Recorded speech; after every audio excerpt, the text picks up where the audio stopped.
Benji Cole, son of Al Cole from CBS Radio and host of the syndicated talk show, People of Distinction.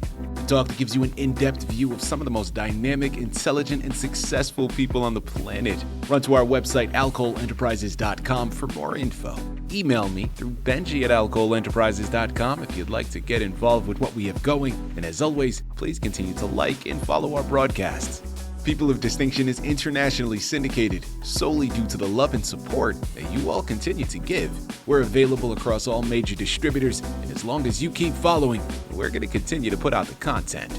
Now sit back and strap in, because on the line with us today, we have the impressive Albert G. Thayer. And we're going to be discussing his incredible book, Christmas for a Fish Out of Water. It's Amazon, Barnes & Noble, man, it's a lot of other places. And once you start to do research on it, you're going to realize why this is a book you need to add to your shelf. Now, before I go any further, I want to take this opportunity and point out the fact that Albert was brought to us by Citi of Books. So for my writers listening in right now, if you've gone through your process and you find yourself now in a precarious position because now you need some assistance moving the book you just developed, head on over to citiofbooks.com and gather all of the ways that their fantastic team is going to help move your creative endeavors. And listen, it is an absolute pleasure to have Albert here on the line. People, let me ask, man, have you ever been the American abroad during the holidays where every tradition, if it feels just a little bit off? That disorienting feeling is exactly what we're going to be tackling here today, okay?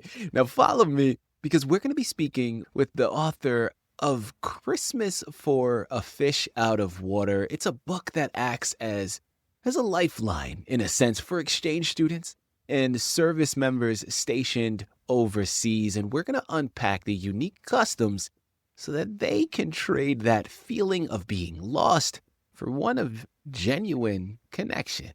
You know, we've all been there, man. The holidays, they give such a warm and homey feel. But when you're overseas, or even if you're not overseas, maybe you're here in the country, but you're just around slightly unfamiliar territory, this is something we've experienced. And this book is going to help you bring things back home, even if you may not actually be there. Sit back, strap in, have your notebooks ready. There's going to be some education that you're going to receive as well. And by the time we've concluded, you're going to run and purchase your copy so you can fill in the gaps and do it all yourself on that journey. Let's jump right in. Albert, first and foremost, welcome to People of Distinction, and thank you very much for being with us. How are you doing today, sir? I'm doing fine. Listen, man, we're looking forward to this discussion. I think this is an incredibly unique book, something that it's about a very particular subject matter, but something that a lot of us experience. So we're looking forward to this discussion. First and foremost, start off at the foundation, man. Tell us more about yourself. I was born in Massachusetts, and I grew up in the New England states, and I've always been interested in the outdoors, so I majored in forestry at the University of Vermont, and I worked a while with a small lumber company in Vermont, and after that I moved to Texas, and of course I was in the eastern part of Texas where the forests are, not the western desert, and I again went to forestry school at Stephen F. Austin State in Nacogdoches. That's a mouthful, Nacogdoches. And after that, I worked for a while with Kirby Forest Industries in East Texas and Louisiana. And while being in Texas, I met my wife, so I managed to stay a while in Texas. But that was interrupted. I joined the U.S. Army. I spent 10 years in the Army, and 7 of them were in Germany. So that's where I learned most of the information you have in this book about the holiday customs from outside of the United States. Love it. Okay. All right. Listen, before we dive any further, Albert, I got to ask, man, because here's the thing. You mentioned you're a New England boy, born and raised.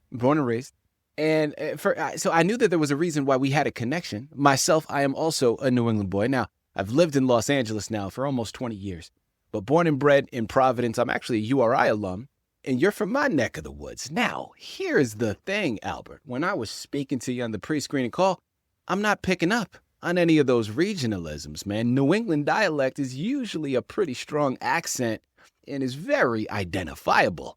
But you sound like you're from the South now. I tell you, when I'm here in Texas, a lot of people will tell me, yes, you sound like you're from here. But every once in a while, you sound like you're from there. And if I go up back to the Northeast, I hear almost the exact identical words. Plus, being stationed in Germany so long, I can speak with a German accent, and I don't think anyone wants to hear me do that right now. But so I don't really have the. We'll take your word for it, Albert. Have the regional accent of New England. There you go. There you go. Now, of course, I'm just bringing it up for levity. It's my background is in filmmaking, so I've spent a lot of time working out those regionalisms there because you want to have more of a universal sound in that particular industry. But that was, yeah, man, that was something that it caught me by surprise because I was like, wait, hold on a second. My New England isms, I guess, they come out from time to time, usually more so when I've been drinking, Albert, just between you and I. It takes it takes the barriers away. But yeah, that's for another time. Let's dive into this book, man. Let's keep it honed in here. Christmas for a Fish Out of Water. Tell us a little bit more about the book.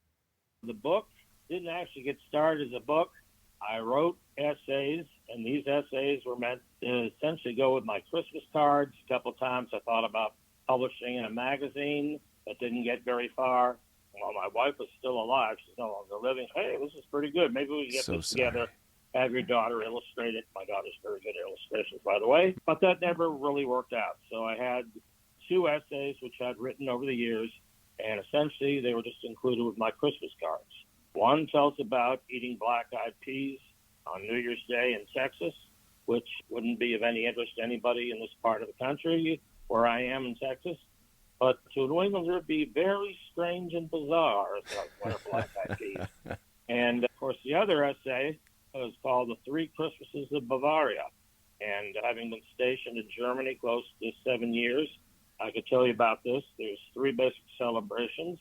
One is about St. Nicolas Day, and that's early in December. One is the actual celebration of Christmas, which is not exactly like what we're used to in the United States. And the other is Three Kings Day or Epiphany, and that's almost 2 weeks after Christmas. So those were the 2 essays. That was the foundation that I had and all. Love it. And then we had a pause on that. 2022, I went back to Germany because my son is now in the Army station in Germany, and he's not a young man. His oldest daughter was graduating from high school there. So we're doing all the usual high school graduation things and of course, let's do some sightseeing. And I'd been in the very south of Germany, near Switzerland and Austria, out here a little bit further north. In fact, his house in Wiesbaden is closer to the airport in Frankfurt than downtown Frankfurt. Did a little sightseeing, and one place we went wasn't too far from where we're stationed in Wiesbaden, is the South Cemetery in Wiesbaden, and we saw the grave of the Red Baron. Of course, took pictures. Another place I went was the cathedral in Cologne, which has an absolutely enormous reliquary for the 3 kings.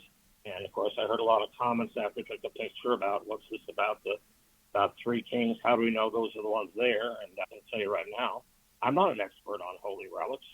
Someone tells you a piece of wood came from the true cross. Hey, don't ask me. And that was a big matter of discussion.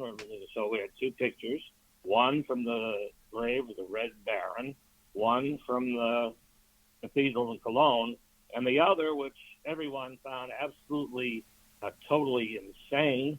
I had a picture from outside the cathedral in Mainz of the statue of St. Boniface, and him because he has a dagger sticking through his Bible.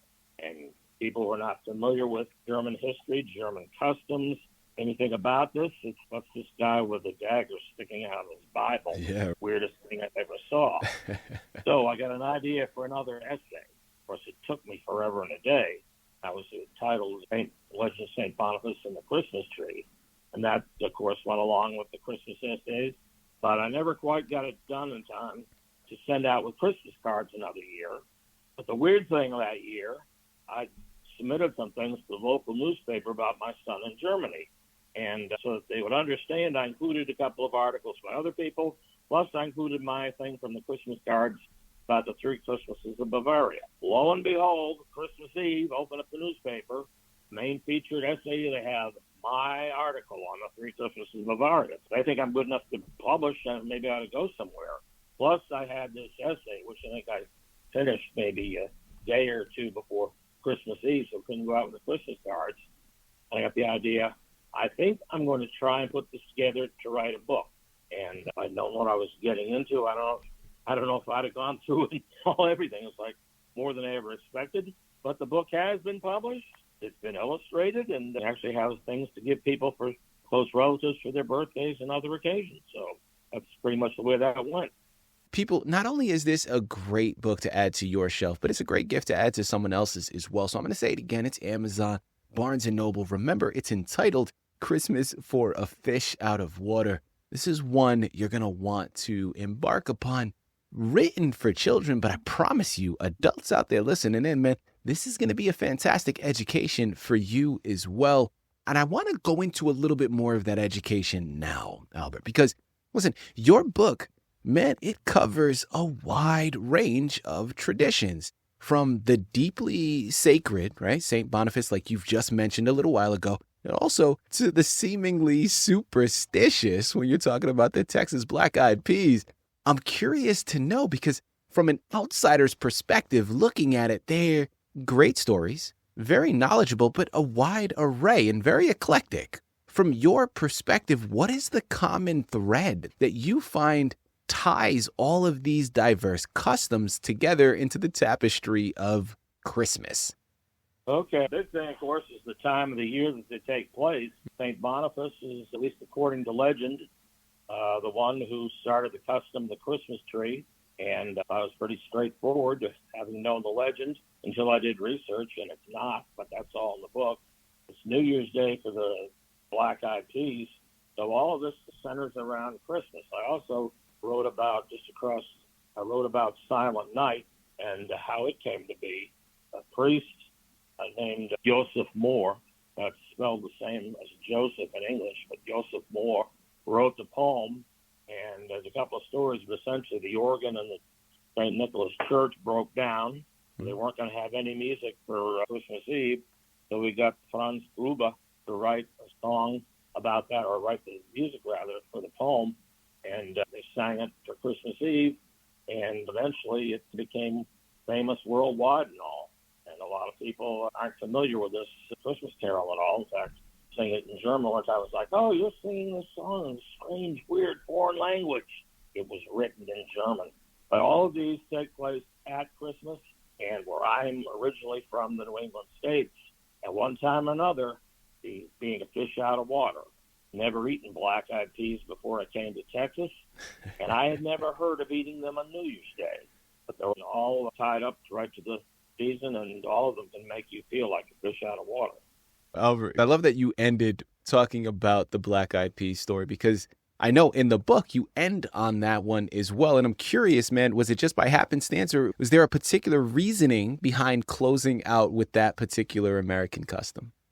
I think part of the reason I wanted to do that was that it wasn't the first essay I wrote, of course, but it takes place on New Year's Day, so it's after Christmas. So trying to keep some kind of rhyme and reason and chronological order, you end up with that for your holiday story, being the Black-Eyed Peas. Albert, throughout this entire writing process, because of course a lot of this coincides with your journey, right? And as you have been traveling and different things that you've picked up along the way, culminating all of this into this book, was there a particular highlight for you, or maybe something that surprised you that you weren't anticipating before? I think initially going to Germany, realizing it's going to be different, but I didn't realize how different, and a lot of people just don't seem to understand that. Whereas in the Army, some people, they have a long tour of Germany and hardly ever go off base, and they got to realize that. Find out how much it costs to take a 2 or 3 week vacation to Europe sometime, and maybe you ought to get off base and see something. And of course, it's not just learning about the customs. It helps to learn about the language and to totally immerse yourself. And essentially, when you go outside the gate of the base, you realize you're in a different world, and you're not having to pay for airport fare. You're not having to deal with jet lag, and you're going to get to see this. And of course, as far as like with the Black-Eyed Peas for Christmas, my wife was originally a Texan, passed on about 4 years ago. And, of course, this was a custom about black-eyed peas for New Year's Day. And it's like, I mean, good morning, Massachusetts. It's what are black-eyed peas? Made it part of why I learned all this stuff and passed it on.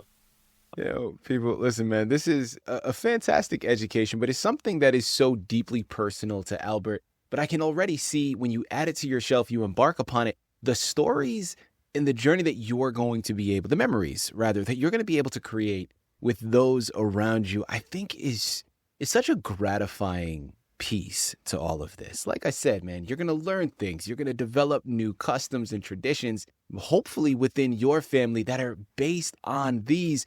And you're going to be able to develop and grow from it. So listen, for any American out there finding themselves overseas this season, remember, this book is your secret weapon, right? It's about replacing confusion with confidence and transforming that quote unquote fish out of water feeling into a truly meaningful adventure. Because that's really what this book is it's a celebration and an invitation to embark upon an adventure of your own with those around you. And listen, around the holidays, man, who doesn't want that, right? It's going to give you a connection back to home. Head on over to Amazon, Barnes & Noble, and pick up your copies today. And of course, a huge thanks to Albert G. Thayer for creating it. And an even bigger thanks, Albert, for being a guest with us here to discuss it all through People of Distinction. You are welcome.